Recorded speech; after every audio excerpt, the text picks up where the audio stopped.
I'll tell you something that happened once that kind of shows how media is to me. So in Australia, I was in the middle of apparently the largest race riot in Australian history. Going by the news, it was all over the news, and I'd only been there 3 months. It's called the Cronulla riots. It was in 2005. Oh wow. I think it was around Christmas. So Christmas is summertime there, and you can Cronulla is the last stop on the train line in Sydney. The last, or maybe not the, maybe I'm saying that wrong, but one of the beaches you can easily access by public transport. So I Mm-hmm. think that's how this started. People from like the West were coming out there, and they tended to be like from Arab cultures, like they and they didn't mix well with like the lifeguards and the surfers. There was like a, they were, and it was portrayed as a racial issue. What had happened? Someone was These guys were playing soccer, like the Lebanese guys were playing soccer and kicked sand on someone. It started a fight. The lifeguards got in it, and then this was early cell phones. Things got messages got sent. Mm-hmm. People turned up, and it uh, became a riot. Wow. So I saw like helicopters and like boats off the shore, and I saw people waving Australian flags, like nationalist stuff.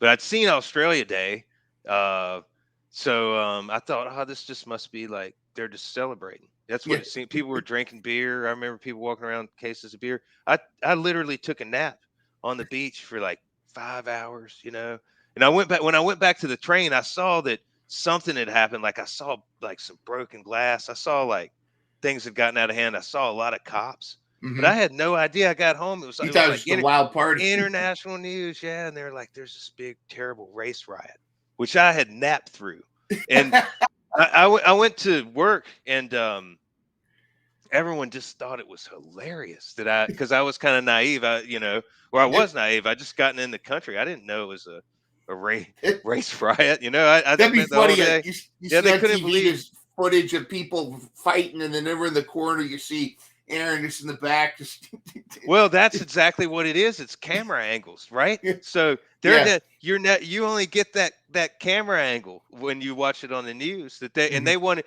and you're not going to watch the news if it's boring, are you? You're not No, going to no. it has to entertain you.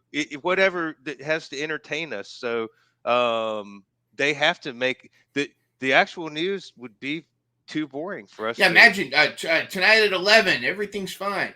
Yeah, I know. Yeah, yeah. I think So I'll watch yeah. Steve Harvey instead. Yeah. So I guess that's by the nature of it, that that's how. Like I would have never thought it unless I saw it on the news, and unless I was told, I would have never thought I had been in a race riot. I didn't, and I was like central of it. I Yeah, was like in the like in the yeah. eye of the storm.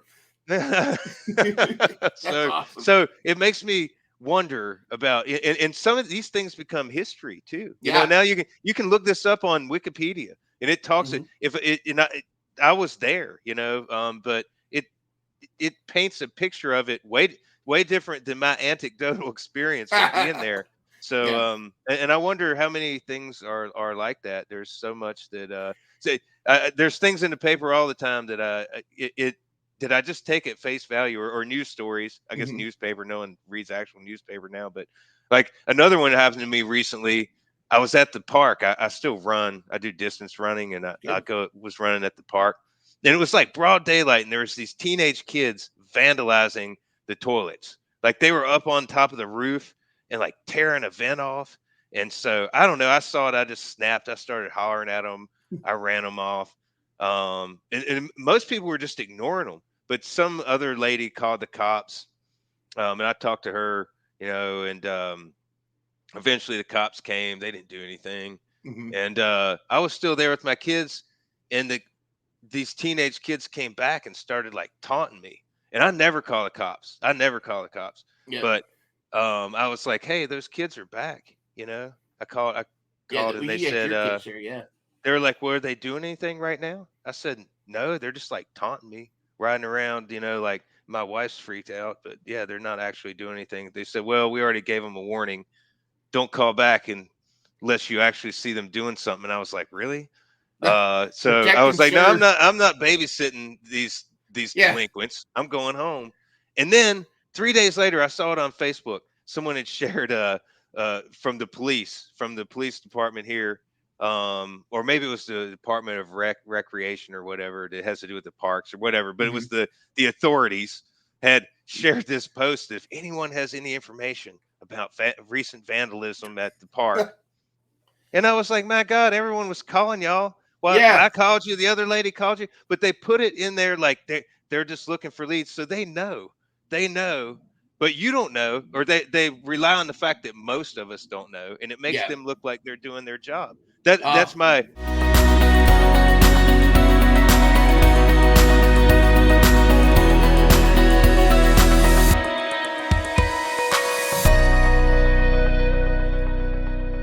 Catch new episodes of Mental Health Mondays every Monday morning at 7 a.m.